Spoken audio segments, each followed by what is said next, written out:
தமிழக மக்களின் ஒளிவிளக்காய், எங்கள் தங்கமாய், அன்னமிட்ட கையாய், தனி பிறவியாய், ஊருக்கு உழைத்தவராய், நினைத்ததை முடிப்பவராய், மக்கள் மனங்களிலே குடியிருந்த கோயிலாய் விளங்கிக் கொண்டிருப்பவரும் பாரத ரத்னா புரட்சித் தலைவர் டாக்டர் எம்ஜிஆர் அவர்களின் நூற்றாண்டு விழா மற்றும் தமிழ்நாடு 50வது ஆண்டு பொன்விழா என இருவரும் விழாக்கள் தமிழ்நாட்டின் தலைநகராம் சென்னையிலே இன்றைக்கு மிக சிறப்பாக நடைபெற்று கொண்டிருக்கின்றன.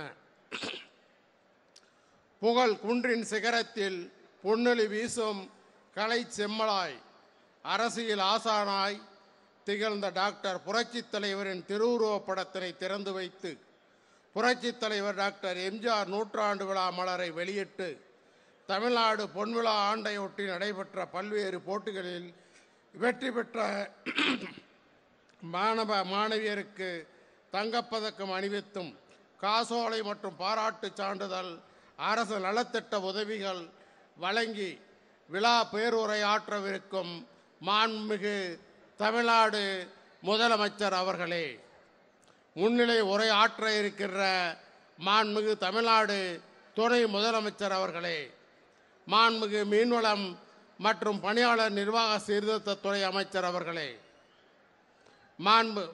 மரியாதைக்குரிய பாடநூல் நிறுவனத்தினுடைய தலைவர் அவர்களே, சிறப்புரை ஆற்றிய மாண்புமிகு மக்களவை துணைத் தலைவர் அவர்களே, மாண்புமிகு அமைச்சர் பெருமக்களே, மாண்புமிகு பேரவை துணைத் தலைவர் அவர்களே, மாண்புமிகு அரசு தலைமை கொறடா அவர்களே, மாண்புமிகு தமிழக அரசின் புதுடெல்லி சிறப்பு பிரதிநிதி அவர்களே, வாரியங்களுடைய தலைவர்களே, மாண்புமிகு சட்டமன்ற நாடாளுமன்ற உறுப்பினர் பெருமக்களே, வரவேற்புரை ஆற்றி அமர்ந்திருக்கிற தமிழ்நாடு அரசினுடைய தலைமை செயலாளர் அவர்களே, நன்றியை ஆற்ற உள்ள தமிழ் வளர்ச்சி மற்றும் செய்தித்துறை செயலாளர் அவர்களே, அரசு அதிகாரிகளே, தென் இந்தியாவின் நுழைவாயில் என அழைக்கப்படுவதும் இந்தியாவின் 4வது மெட்ரோபாலிட்டன் நகரமாக திகழ்வதும் வரலாற்று சின்னங்களை தன்னகத்தே கொண்டதுமான சென்னை மாநகரிலே நடைபெற்று கொண்டிருக்கும் புரட்சித் தலைவரின் நூற்றாண்டு விழாவினை காண மெரினாவை வியக்கும் வண்ணம் கடல் அலைபோல் திரண்டிருக்கும் பெரியோர்களே, தாய்மார்களே, சகோதர சகோதரிகளே, புரட்சித் தலைவர் எம்ஜிஆர் ரத்தத்தின் ரத்தமான உடன்பிறப்புகளே, உங்கள் அனைவருக்கும் எனது அன்பு கலந்த வணக்கத்தினை முதல் கண் தெரிவித்துக் கொள்கிறேன்.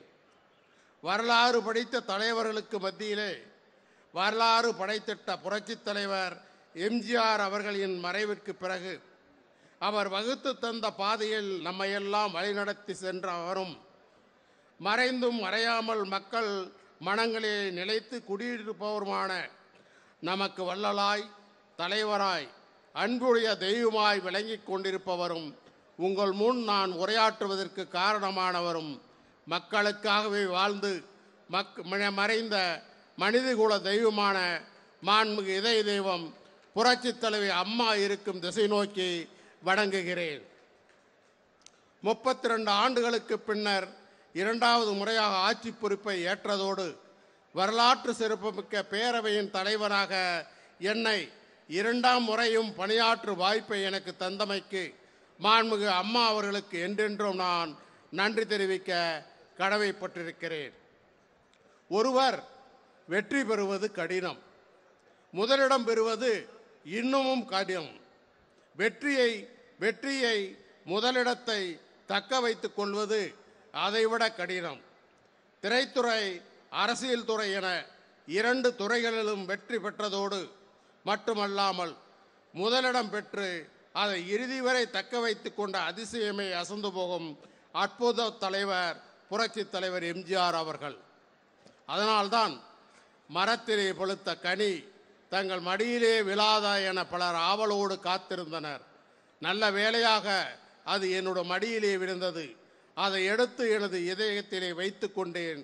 அந்த இதயக்கனிதான் எம்ஜிஆர் என்று புரட்சித் தலைவரை புகழ்ந்தார் பேரறிஞர் அண்ணா அவர்கள். உதவியை செய்து வருவதிலே மனிதநேயத்தின் மகான் புரட்சி தலைவர் அவர்கள். தன்னலம் கரியாது பணியாற்றும் தொண்டுள்ளம் கொண்ட மனப்பாம உடையவர்கள் வாய்ப்பு கிடைக்கும் போது உரிய மரியாதையும் பெருமையும் அளித்து கௌரவிப்பதில் புரட்சி தலைவருக்கு நிகர் புரட்சி தலைவர்தான். 1984ஆம் ஆண்டு கொடைக்கானலிலே பெண்களுக்கான தனி பல்கலைக்கழகம் உருவானது. அதற்கான விழாவிலே அன்னை தெரசா, அப்பொழுது காஷ்மீரத்து முதல்வர் ஃபரூக் அப்துல்லா உட்பட பலர் கலந்து கொண்டனர். புரட்சி தலைவரால் கொண்டு வரப்பட்ட சத்துணவு திட்டத்தை வெறியாக பாராட்டிய அன்னை தெரசா அவர்கள் தன்னையே ஏழை மக்களுக்காக அர்ப்பணித்தவர் அன்னை தெரசா அவர்கள் என்பதை நன்கு அறிந்து வைத்த இந்த புரட்சி தலைவர் அவர்கள் அந்த விழா மேடையிலேயே பெண் இனத்துக்கு பெருமை சேர்த்த அன்னை தெரசாவின் பெயர் பெண்கள் பல்கலைக்கழகத்திற்கு சூட்டப்படும் என்ற அறிவிப்பை வெளியிட்டார் புரட்சி தலைவர் அவர்கள். அன்னை தெரசா அவர்கள் மகிழ்ந்தார்கள். மேடையிலே இருந்த ஃபரூக் அப்துல்லா அவர்களும் மகிழ்ந்தார். இந்து மதத்தை சார்ந்த புரட்சி தலைவர் கிறிஸ்துவ மதத்தை சார்ந்த அன்னை தெரசாவின் பெயரை பெண்கள் கழகத்துக்கு சூட்டுகிற அறிவிப்பை வெளியிடுகிறார். இஸ்லாமிய மதத்தை சார்ந்த ஃபரூக் அப்துல்லா புரட்சி தலைவர் தழுவி மகிழ்ச்சியை வெளிப்படுத்துகிறார். சகோதரத்துவத்தின் வெளிப்பாடான விழாக அந்த விழா நடைபெற்றது. புரட்சி தலைவர் முதலமைச்சராக இருந்தபோது நாகப்பட்டினத்திலே மருத்துவ விடுதி ஒன்று திறப்படாவதற்கு சென்றார். அவர் பேசுகிற போது, நான் கைலி கட்டாத இஸ்லாமியன், சிலுவை அணியாத கிறித்துவன், திருநீறு பூசாத இந்து என்று பேசினார். அப்போது மக்களின் கரவொலி இடியாக இருந்தது. பேசியது போன்று வாழ்ந்து காட்டியவர் புரட்சி தலைவர் அவர்கள். இத்தகைய மகோதுன்ன சமய சார்பற்ற தலைமைக்கு சொந்தக்காரர் புரட்சி தலைவர் என்பதை இங்கே நான் பெருமையோடு தெரிவித்துக் கொள்ள கடமைப்பட்டிருக்கிறேன். புரட்சி தலைவர் எம்ஜிஆர் அவர்கள் ஒரு தீர்க்கதரிசி, பொது உடைமை கொள்கைகளை மிகுந்த ஈடுபாடு கொண்டவர். தனது படங்களிலே பொது உடைமை கொள்கைகள் தொடர்பான கருத்துக்களையும் பாடல்களையும் இடம்பெறச் செய்வதிலே மிகுந்த ஆர்வம் காட்டியவர். ஆரம்ப காலத்தில் புரட்சி தலைவரின் எண்ணங்களுக்கு ஏற்ப பாடல்களுக்கு வரி வடிவம் தந்தவர் கம்யூனிஸ்ட் கட்சியின் ஈடுபாடு கொண்டிருந்த பட்டுக்கோட்டை கல்யாண சுந்தரம் அவர்கள். கம்யூனிஸ்ட் பத்திரிகையின் பத்திரிகையான ஜனசக்தியிலே அவர் எழுதிய பாடலான சும்மா கிடந்த நிலத்தை கொத்தி என்ற பாடலை தனது நாடோடி மன்னன் படத்திற்காக பயன்படுத்தி கொண்டார் புரட்சி தலைவர் அவர்கள். திரைக்கு ஏற்றவாறு அந்த பாடல்கள் மாற்றி திருத்தி அமைக்கப்பட்டன. 19 ஆண்டுகளுக்கு பிறகு நடக்கப் போவதை தீர்க்க தரிசனத்துடன் எழுதியதை போல அந்த பாடலிலே சில வரிகள் அமைந்து விட்டன. நானே போட போறேன் சட்டம், பொது வாழ்வில் நன்மை புரிந்திடும் திட்டம், நாடும் பழம்பெறும் நாடு நலம் பெறும் திட்டம் என்று அந்த வரிகள் அந்த பாடலிலே வந்தது.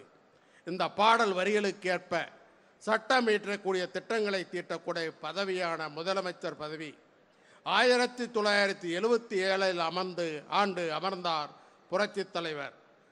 புரட்சி தலைவருக்கு தனிப்பட்ட சிறப்பு என்னவென்றால், தன்னை போற்றுவோருக்கு மட்டுமல்லாமல் தன்னை தூற்றுவோருக்கும் உதவிகளை செய்வதுதான். திறமையானவர்களாக இருந்துவிட்டால் கருத்து வேறுபாடுகளை மறந்துவிட்டு திறமைக்குரிய அங்கீகாரத்தை மரியாதையையும் புரட்சி தலைவர் அவர்கள் வழங்குவார்கள். புரட்சி தலைவருடன் நட்பாக இருந்தாலும் புரட்சி தலைவரை பொன்மனம் என்று வர்ணித்தாலும் கூட முதலமைச்சர் ஆன பிறகும் அவரை தாக்கி பேசுவதை கவிஞர் கண்ணதாசன் நிறுத்தவே இல்லை, தாக்கி பேசிக்கொண்டே இருந்தார். ஆனால் ஒரு நாள் முதலமைச்சர் புரட்சி தலைவர் அவர்கள் அவரை திடீரென்று போனிலே அழைக்கிறார். போனிலே அழைத்து கொஞ்சம் நேரிலே வர முடியுமா என்று கேட்கிறார். வெளியூரிலே இருக்கிறார். அவர் உடனே என்ன ஏதோ என்று அடுத்த நாள் புரட்சி தலைவர் வந்து பார்க்கிறார். பார்க்கிற போது புரட்சி தலைவர் அவரை கேட்கிறார், நான் உங்கள் திறமை மீது மிகுந்த மதிப்பும் மரியாதையும் வைத்திருக்கிறேன். ஆகவே மற்றவற்றையெல்லாம் மறந்துவிட்டு நீங்கள் தமிழக அரசனுடைய அரசவை கவிஞராக உங்களை நான் நியமிக்க இருக்கிறேன். அதை நீங்கள் ஏற்றுக்கொள்கிறேன் என்ற சம்மதத்தை மட்டும் எனக்கு தர வேண்டும் என்று கேட்கிறார். கண்ணதாசன் அவர்களும் மகிழ்ச்சி அடைந்து அதை ஏற்றுக்கொண்டு அரசவை கவிஞர் பட்டமளிப்பு விழாவிலே உணர்ச்சி வசப்பட்டு பேசிய கண்ணதாசன் அவர்கள், நான் இறந்தால் எனக்கு அரசு மரியாதை கிடைக்கும், இந்த சிறப்பை வழங்கிய புரட்சித் தலைவர் எம்ஜிஆருக்கு முன்கூட்டியே அதற்காக என்னுடைய நன்றியை தெரிவித்துக் கொள்கிறேன் என்று அன்றைக்கு அவர் வரிகளை பதிவு செய்தார்கள். புரட்சித் தலைவர் எம்ஜிஆர் அவர்கள் தன்னால் ஒரு மனிதர் கூட பாதிக்கப்படக்கூடாது என்ற கொள்கையான மென்மையான உள்ளம் படைத்தவர்.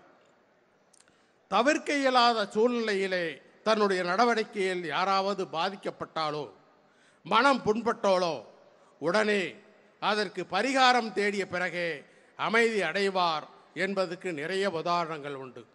ஒரே ஒரு உதாரணத்தை மட்டும் இங்கே நான் சுட்டிக்காட்ட விரும்புகிறேன். 1986ஆம் ஆண்டு புரட்சித் தலைவர் முதலமைச்சராக இருந்த நேரத்திலே தமிழகத்தினுடைய மேல் சபை கலைக்கப்பட்டது. இதற்கு காரணம் அப்பொழுது பல்வேறு காரணங்கள் சொல்லி இருந்தாலும் நிதிநிலை பெரிதும் காரணமாக இருந்த காரணத்தினாலே அதை அவர்கள் கலைத்தார்கள். கலைத்த பொழுது அதற்கு மேல் சபை தலைவராக இருந்தவர் மாப்போசி அவர்கள். மாப்போசி அவர்களுக்கு அது கலைப்பதிலே உடன்பாடு இல்லை.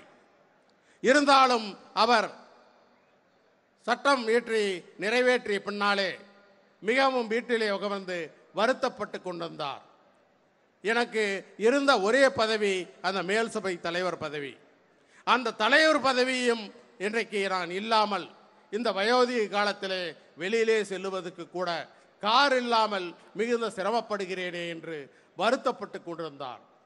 அது ஒரு நண்பர் மூலமாக கேள்விப்பட்ட புரட்சித் தலைவர் எம்ஜிஆர் அவர்கள் திடீரென்று ஒரு நாள் மாப்போசி வீட்டுக்கு போகிறார். மாப்போசி வீட்டிலே அவரை சந்தித்து நலமெல்லாம் விசாரித்து விட்டு பல விஷயங்கள் பேசிவிட்டு மேல் சபை எதற்காக கலைக்கப்பட்டது என்ற விவரத்தை எல்லாம் அவருக்கு உணர்த்திவிட்டு புறப்படுகிறார். புறப்படுகிற போது அவர் கையிலே ஒரு கார் சாவியை திணிக்கிறார். திணித்துவிட்டு அவர் சொல்லுகிறார், நீங்கள் கவலைப்படாதீர்கள், உங்களுக்கு இந்த மேல் சபை இருந்தபோது இருந்த என்னென்ன சலுகைகள் வழங்கப்பட்டதோ அத்தனை சலுகைகளும் இந்த அரசாங்கத்தால் உங்களுக்கு வழங்கப்படும். இதான் நீங்கள் பயன்படுத்துவதற்கு கார் சாவி தருகிறேன் என்று கார் சாவியை அவர் கையிலே வைத்தார். வைத்துவிட்டு சொன்னார், உங்களுக்கு தமிழக அரசனுடைய தமிழ் வளர்ச்சியினுடைய தலைவராக உங்களை நான் நியமித்திருக்கிறேன். நீங்கள் அதை ஏற்றுக்கொண்டு மகிழ்ச்சியாக நீங்கள் உங்களுடைய காலத்தை நீங்கள் அரசுக்கு திறந்து பணியாற்ற வேண்டும் என்று கேட்டுக்கொண்டார். அப்படிப்பட்ட தலைவர்தான் தன்னாலே வழங்கப்பட்ட அத்தனை உதவிகளையும் தொடர்ந்து வழங்குவதற்கு புரட்சித் தலைவர் அவர்கள் ஏற்பாடுகளை செய்தார்கள். இப்படி சொல்லுவதென்றால் நிறைய விஷயங்களை புரட்சித் தலைவரை பற்றி சொல்லிக்க கொண்டே போகலாம். எம்ஜிஆருடன் பழகிய நான் ஒவ்வொரு நிகழ்ச்சியிலேயும் எம்ஜிஆரோடு புரட்சித் தலைவரோடு பழகிய விவரங்களை எல்லாம் சொல்லுகிறேன் என்று மகிழ்ச்சியை தெரிவித்தார் மாண்புமிகு பாடநூல் தலைவர் அவர்கள். அது மாதிரி எம்ஜிஆரோடு யாரெல்லாம் பழகினார்களோ, யாரெல்லாம் அவருக்கு பழக்கத்திலே இருந்தார்களோ அத்தனை பேருக்கும் தன்னுடைய வாழ்க்கையிலே ஒரு 10 நிகழ்ச்சியாவது புரட்சித் தலைவரை பற்றி நினைத்து பார்க்கிற அளவுக்கு அவர் பழகியவர்தான் புரட்சித் தலைவர் என்பதை நான் தெரிவித்துக் கொள்ள கடமைப்பட்டிருக்கிறேன். அவர் என்னை பொறுத்தவரையில் புரட்சித் தலைவர் அவர்களுக்கு பழக்கம், அவர் கட்சி தொடங்கிய போது அவரோடு இணைந்தேன். அதற்கு பின்னாலே அவரோடு சட்டமன்ற உறுப்பினராக 10 ஆண்டு காலம் பணியாற்றுகிற பெரிய வாய்ப்பினை பெற்றேன். அது என்னுடைய வாழ்க்கையினுடைய மிகப்பெரிய பேராக நான் கருதுகிறேன். அப்படிப்பட்ட காலகட்டத்திலே அவரோடு பழகிய பழக்கங்கள், அவரோடு ஏற்பட்ட உறவின் பலனாக ஏற்பட்ட நெஞ்சிலே நீங்க முடியாத நிகழ்ச்சிகளைத்தான் இந்த நூற்றாண்டு விழாவிலே ஒவ்வொன்றாக நான் சொல்லிக்கொண்டே வந்திருக்கிறேன். அப்படிப்பட்ட வாய்ப்பை எனக்கு இன்றைக்கு இந்த நூற்றாண்டு விழா தந்திருக்கிறது. அதிலே இந்த நிகழ்ச்சியிலேயும் 2 நிகழ்ச்சிகளை கோடிட்டு காட்ட விரும்புகிறேன். எனக்கு புரட்சித் தலைவரோடு ஏற்பட்ட அந்த அனுபவங்களை. புரட்சித் தலைவர் நான் 77லேயே சட்டமன்ற உறுப்பினராக ஆகிறேன். புரட்சித் தலைவர் அந்த ஏற்பட்ட அந்த பதவியேற்று சில நாட்களிலேயே என்னுடைய தந்தை மறைந்து விடுகிறார். தந்தை மறைந்தவுடனேயே புரட்சித் தலைவர் அப்பொழுதெல்லாம் தந்திதான். தந்தி மூலமாக எனக்கு ஆறுதலை தெரிவிக்கிறார். சென்னை வந்தவுடனே என்னை பார் என்று எனக்கு உத்தரவிட்டார். சென்னை வந்தவுடனேயே அவரை பார்ப்பதற்கு நான் போகிறேன். இப்பொழுது சட்ட முதலமைச்சருடைய அறைக்கு பக்கத்திலே இருக்கிற கவர்னர் அறையிலே தான் அன்றைக்கு அவர் ஓய்வெடுத்துக் கொண்டிருந்தார். ஓய்வெடுத்துக் கொண்டிருந்த அவரை நான் பார்க்க போகிறேன். என் தந்தையை இழந்த என்னை அவர் தேற்றி, நீ பயப்படாதே, நீ சின்ன வயது, உனக்கு எல்லா ஆதரவையும் நாங்கள் தருகிறோம், நீ தைரியமாக இருக்கலாம் என்று ஆறுதலை கூறியவர்தான் புரட்சித் தலைவர். என்னுடைய வாழ்க்கையிலே மறக்க முடியாத நிகழ்ச்சியாக அந்த நிகழ்ச்சி இருக்கிறது என்பதனையும் இந்த நேரத்திலே சுட்டிக்காட்ட விரும்புகிறேன். இப்படித்தான் ஒவ்வொருவருக்கும் அவர் தன்னுடைய மன சங்கடத்திலே இருந்தவர்களை எல்லாம் ஆறுதல் படுத்தி தேர்தல் படுத்தியிருக்கிறார் என்பதையும் உங்களுக்கு நான் தெரிவித்துக் கொள்ள கடமைப்பட்டிருக்கிறேன். அதைவிட அவர் மென்மையான இதயம் கொண்டவர். அவர் ஒரு நிகழ்ச்சிக்காக கோயம்புத்தூருக்கு போய்விட்டு நான் இருந்த சங்ககிரி தொகுதியின் வழியாக அவர் வருகிறார் சேலத்திற்கு. சேலத்துக்கு வருகிற போது இரவு ஒரு 3 மணி 4 மணி இருக்கும். 4 மணி இருந்தவுடனேயே நான் பெரிய கூட்டத்தை கூட்டி வைத்து தலைவருக்கு வரவேற்பு கொடுப்பதற்காக பெரிய மாலையெல்லாம் வைத்துக்கொண்டு நின்று கொண்டிருக்கிறேன். புரட்சித் தலைவருடைய கார் விவரம் அவருக்கு தெரிவிக்கப்படாத காரணத்தினாலே விரைவாக சென்று விட்டது. ஆனால் போகிற போது நான் நின்று கொண்டிருக்கிறதை கண்ணுற்ற அவர்கள் டிபிக்கு போகிறார். நான் பின்னாலேயே அந்த மாலையை எடுத்துக்கொண்டு பின்னாலேயே சேலத்துக்கு விரைகிறேன். விரைகிற போது அவர் பேசிக் கொண்டிருந்தவர் நான் வந்திருக்கிறேன் என்ற விவரம் தெரிந்து என்னை உள்ளே அழைக்கிறார். அழைத்து நான் அவருக்கு மகிழ்ச்சியோடு அந்த மாலையை அணிவிக்கிற நேரத்திலே அவர் நான் அந்த மாலையை அங்கே சங்ககிரியிலே வாங்காமல் வந்துவிட்டோம் என்று நினைத்த புரட்சித் தலைவர் அவர் என்னை தட்டி கொடுத்து, கார் நிற்காமல் வந்துவிட்டது, ஆகவே நீ வருத்தப்படாதே என்று சொன்னார். நான் சரி என்ன என்று அவர் காலை தொட்டு வணங்கிவிட்டு புறப்படலாம் என்று நினைக்கிற போது அவர் என்னை அழைத்து, என்ன புறப்பட்டியா, நெல்லு, ஒரு போட்டோ எடுத்துக்கலாம் சொல்லி என்னை அவர் பக்கத்தில் நிற்க வைத்து ஒரு படம் எடுத்து கொண்டார். அந்த படம் இன்றைக்கும் என்னுடைய வீட்டிலே வைத்திருக்கிற பொக்கிஷமாக நான் பாதுகாத்து வைத்திருக்கிறேன் என்பதை உங்களுக்கு நான் தெரிவித்துக் கொள்ள கடமைப்பட்டிருக்கிறேன். அதைவிட எனக்கு விபத்து ஏற்பட்ட போது அவர் மருத்துவமனைக்கே வந்து எனக்கு ஆறுதல் சொல்லி எனக்கு அனைத்து மருத்துவ உதவிகளையும் செய்து கொடுத்தார் என்பது வேறு. அவர் செய்து கொடுத்ததை என் மனதிலே நீங்காத புகழ்ச்சியாக அவரும் புரட்சித் தலைவி அம்மா அவர்களும் எனக்கு செய்த உதவியை வாழ்நாள் முழுவதும் மறக்க முடியாத அளவுக்கு எனக்கு மருத்துவ உதவிகளை செய்தார்கள். அப்படிப்பட்ட அந்த தலைவர் நான் கொஞ்சம் மருத்துவ அடிபட்டு நீண்ட நாட்கள் சிகிச்சை பெற்று மருத்துவத்திலே இருந்த காரணத்தினாலே நான் சோர்வுற்றிருக்கிறேன் என்று அவர் நினைத்து சேலத்துக்கு ஒரு நிகழ்ச்சிக்கு வருகிறார். வருகிற போது என்னை அழைத்து சங்ககிரியிலே ஒரு அரசு நிகழ்ச்சியை ஏற்பாடு செய்ய சொல்லியிருக்கிறேன், நீ அந்த நிகழ்ச்சியிலே சிறப்பாக செய்து கலந்து கொள் என்று எனக்கு உத்தரவிடுகிறார். நானும் அவருக்கு சிறப்பான ஏற்பாடுகளை செய்து அவரை கலந்து கொள்கிறேன். அவர் அந்த நிகழ்ச்சியிலே கலந்து கொண்டதற்கு பின்னாலே மேடையை விட்டு கீழே இறங்கி என்னோடும் என்னுடைய குடும்பத்தோடும் ஆறுதல் சொல்லிவிட்டு பிறகு சொல்லுகிறார், நீங்கள் சென்னைக்கு வாருங்கள், நான் உங்களை சென்னையிலே சந்திக்கிறேன் என்று சொல்லி அவர் எங்களை தேர்தல் சொல்லி மனசோர்வோடு இருந்த எனக்கு உற்சாகமூட்டினார். அதே போல் சென்னைக்கு வந்தவுடனே எங்களை எல்லாம் அவர் வீட்டுக்கு தான் போனால் சாப்பிடாம வர முடியாத, சாப்பிட வச்சு எங்களை தேர்தல் சொல்லி அனுப்பிய தலைவர் தான் புரட்சி தலைவர் என்பதனை உங்களுக்கு நான் தெரிவித்துக் கொள்ள கடமைப்பட்டிருக்கிறேன். அந்த அளவுக்கு சோர்வுற்றவர்களையும் தன்னோடு இருக்கிறவர்கள் உற்சாகமாக இருக்க வேண்டும். அவர் அடிபட்டிருக்கிறார், பாதிக்கப்பட்டிருக்கிறார் என்று சொல்லி எனக்கு உற்ற ஆறுதலை கூறியவர் புரட்சி தலைவர். அதே போலத்தான் சேலத்தில் ஒரு நிகழ்ச்சிக்கு வந்தார். வந்துட்டு காலையில் என் பையனுக்கு பேர் வைக்கணும்னா அப்படின்னு கேட்டேன். அதுக்கு என்ன வர்றேன், உங்கள் வீட்டுக்கு வர்றேன் அப்படின்னு சொல்லிட்டு சொன்னார். பல நிகழ்ச்சிகள் அன்றைக்கு புரட்சி தலைவருக்கு திடீரென்று சென்னையிலே அவருக்கு திரும்ப வேண்டிய சூழ்நிலை ஏற்பட்டது. ஏற்பட்ட உடனேயே எனக்கு தகவல் சொல்லி அனுப்புகிறார், வட சொல்லி. நான் ஏற்பாடு செஞ்சுக்கிட்டு இருந்தேன் வீட்டில், தலைவர் வர்றாருன்ட்டு. அப்புறம் அவர் வர சொன்னார். வந்து போனால் அவர் சென்னைக்கு காரில் ஏற ஆரம்பிச்சிட்டார். என்னை பார்த்த உடனே நிறுத்தி, நான் இன்னைக்கு உங்கள் வீட்டுக்கு வர முடியல, வருத்தப்படாத, நீ பையனை சென்னைக்கு கூட்டிகிட்டு வா, அவருக்கு நான் பேர் அங்கே வைக்கிறேன், இன்றைக்கு நாளை வர முடியவில்லை, நீ வருத்தப்படாதே என்று ஆறுதல் சொல்லி அனுப்பினார். இதையெல்லாம் ஏன் நான் குறிப்பிடுகிறேன் என்று சொன்னால், நான் ஒன்றும் அன்றைக்கு அரசியலிலே பெரிய இடத்திலே இருக்கவில்லை. ஒரு சாதாரண சட்டமன்ற உறுப்பினர், அவருக்கு கீழே இருக்கிற சட்டமன்ற உறுப்பினர்.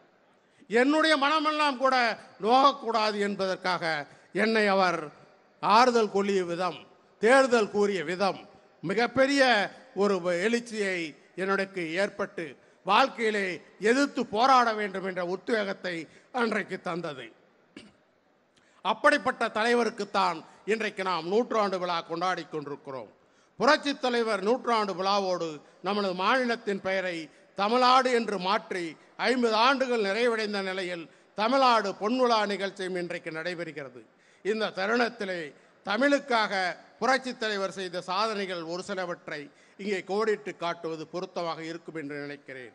பள்ளிகளிலே தமிழ் தாய் வாழ்த்து பாடப்பட வேண்டும் என்றும் இசைத்தட்டு மூலம் ஒழித்தால் போதாது, மாணவ மாணவிகளும் அது தங்களுடைய பாட வேண்டும் என்று உத்தரவை போட்டவர்தான் புரட்சி தலைவர் அவர்கள்.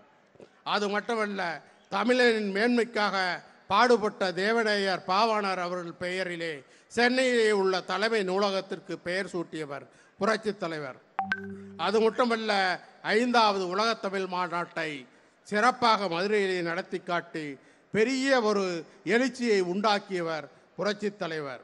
இப்படி தமிழுக்காகவும் தமிழ்நாட்டிற்காகவும் ஏழை மக்களுக்காகவும் பாடுபட்ட புரட்சி தலைவரோடு நான் 10 ஆண்டுகள் பணியாற்றியதை என் வாழ்வில் மிகப்பெரிய பொக்கிஷமாக நான் கருதுகிறேன். புரட்சி தலைவரின் மறைவுக்கு பிறகு கழக பொறுப்பினையும் தமிழ்நாட்டின் முதலமைச்சர் பொறுப்பினையும் ஏற்றுக்கொண்ட புரட்சி தலைவி அம்மா அவர்கள் 8வது உலகத்தமிழ் மாநாட்டை தஞ்சையில் நடத்தி காட்டி தமிழுக்கும் தமிழ்நாட்டிற்கும் பெருமை சேர்த்தார்கள். புரட்சி தலைவரை வகுத்து கொடுத்த பாதையிலே 15 ஆண்டுகளுக்கு மேலாக தமிழ்நாட்டை ஆட்சி புரிந்த புரட்சி தலைவர் அம்மா அவர்கள் அவர் வழியிலே நின்று பள்ளியிலே பந்தியிட்டு, ஆலயத்திலே அன்னமிட்டு, கட்டணமில்லா கல்வி தந்து, விலையில்லா மடிக்கணினி தந்து, வீடெங்கும் விலையில்லா அரிசி தந்து, ஏழைகள் வயிறார உண்ண அம்மா உணவகம் தந்து, இல்லத்தரசிகளுக்கு விலையில்லா மிக்சி கிரைண்டர் தந்து, ஆடு மாடு தந்து, நோய் தீர அம்மா மருத்துவம் தந்து, பல்வேறு மருத்துவ திட்டத்தை தந்து, இப்படி எல்லா திட்டங்களையும் தனித்து அனைத்து துறைகளிலும் தமிழகத்தை முதன்மையாக்க பாடுபட்டார் புரட்சி தலைவர் அம்மா அவர்கள். தன் வாழ்க்கையை தமிழ்நாட்டிற்காக அர்ப்பணித்த மனித தெய்வம் புரட்சி தலைவி அம்மா அவர்கள். மாண்புமிகு புரட்சி தலைவர் மற்றும் மாண்புமிகு புரட்சி தலைவி அம்மா ஆகியோர் வழியிலே நின்று அவர்கள் தீக்கிய திட்டங்களை செயல்படுத்தி வருவதோடு நாள்தோறும் புதிய திட்டங்களை அறிவித்து செயல்படுத்தி வருகின்ற அரசாக தமிழ்நாடு அரசு விளங்கி கொண்டிருக்கிறது. நல்லாட்சி நாயகனாக மாண்புமிகு முதலமைச்சர் அவர்கள் விளங்கி கொண்டிருக்கிறார்கள். குடிமராமத்து திட்டம், பிளாஸ்டிக் ஒழிப்பு என எண்ணற்ற வளர் திட்டங்களை அவருக்கு உறுதி செய்து கொண்டிருக்கிறார். அவருக்கு உறுதுணையாக துணை முதலமைச்சர் அவர்களும் பணியாற்றி கொண்டிருக்கிறார்கள். சுருக்கமாக சொல்ல வேண்டும் என்று சொன்னால், புரட்சி தலைவர் வழியில் புரட்சி தலைவி காட்டிய நெறியில் பாதையில் இன்றைக்கு இந்த இருவரும் தலைவர்கள் மிக சிறப்பாக ஆட்சியை நடத்தி கொண்டு தமிழகத்தை வளர்பாதையிலே அழைத்து கொண்டிருக்கிறார்கள். எளிமை, உண்மை, உழைப்பு, பிறருக்கு உதவுதல் என்கிற மனித பண்போடு ஆட்சியை சிறப்பாக நடத்தி கொண்டிருக்கும் மாண்புமிகு தமிழ்நாடு முதலமைச்சர் அவர்களுக்கும், ஒளிபடைத்த கண்ணோடு உறுதி கொண்ட நெஞ்சோடு செயல்பட்டு கொண்டிருக்கிற மாண்புமிகு துணை முதலமைச்சர் அவர்களுக்கும் எனது பாராட்டினையும் வாழ்த்துக்களையும் இந்த நேரத்திலே தெரிவித்துக் கொள்கிறேன். அருமை சகோதரர் ஜெயக்குமாரை பற்றி சொல்ல வேண்டும் என்று சொன்னால், எனக்கு முன்னாலே நான் வகிக்கிற சட்டமன்ற பேரவைத் தலைவர் பதவியை சிறப்பாக பணியாற்றியவர்கள். எல்லோரிடத்திலும் சிரித்த முகத்தோடு பேசுகிற மிகப்பெரிய பண்பாளர். மீனவ பெருமக்கள் வாழ்க்கை தரம் உயர உள்ளன்போடு பணிபுரிந்து நாள் நேரம் பாராது அயராது உழைப்பவர். மிகச்சிறந்த மாமனிதர். அவர் பணி மென்மேலும் சிறக்க எனது பாராட்டுக்களையும் வாழ்த்துக்களையும் தெரிவித்துக் கொள்கிறேன். மேலும் அனைத்து மாவட்டங்களிலும் எம்ஜிஆர் நூற்றாண்டு விழா சிறப்பாக இனிதே நடைபெற உதவிய மாண்புமிகு அம்மா வழியிலே செயல்பட்டு ஆட்சியை சக்கரத்தை அழைத்து செல்லும் மாண்புமிகு முதலமைச்சர், துணை முதலமைச்சர் அவர்களுக்கு மற்றும் இந்த நிகழ்ச்சி நூற்றாண்டு விழா ஒவ்வொரு மாவட்டத்திலேயும் சிறப்பாகவும் இங்கேயும் சிறப்பாகவும் நடைபெறுவதற்கு ஒத்துழைத்து அழைத்த அத்தனை பேருக்கும், அரசு அதிகாரிகளுக்கும், அனைத்து பத்திரிகையாளர் நண்பர்களுக்கும், பொதுமக்களுக்கும் என் நெஞ்சார்ந்த பாராட்டுக்களையும் வாழ்த்துக்களையும் தெரிவித்துக் கொண்டு, புரட்சி தலைவர் நாமம் வாழ்க, புரட்சி தலைவி அம்மாவின் புகழ் ஓங்குக, வளர்க அவதம் ஆட்சியின் மாட்சி, வளர்க தமிழகம் என்று கூறி என் உரையை நிறைவு செய்கிறேன். நன்றி, வணக்கம்.